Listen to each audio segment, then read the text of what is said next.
Hello everyone, welcome back. In today's video, I'm going to show you how to fix Discord camera not working in 2026. So first of all, simply come here on discord.com and then log into your account. So over here on Discord, simply just click on the user settings option here in the bottom. Now from the left hand side, you are going to see a bunch of different options. So you need to simply select the option of voice and video.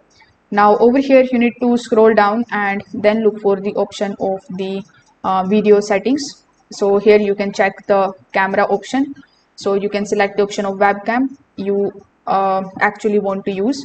Now if the camera preview is still not working, you can check your computer's camera permissions. For that, simply just right click on the taskbar and then simply click on the option of the taskbar settings.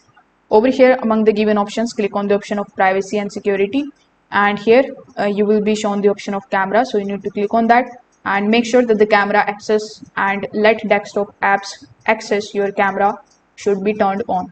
Also make sure that another applications such as Zoom or Microsoft Teams isn't currently using your webcam. Now after doing this, simply go back on Discord, then simply look for the option of the advanced option here, and you need to also turn on the option that says hardware acceleration. So you need to basically turn this particular section off and then restart Discord. So after doing this particular setting, you need to see if the camera is now working properly again. So if this video helped you out, consider subscribing to the channel and liking the video. Thanks for watching.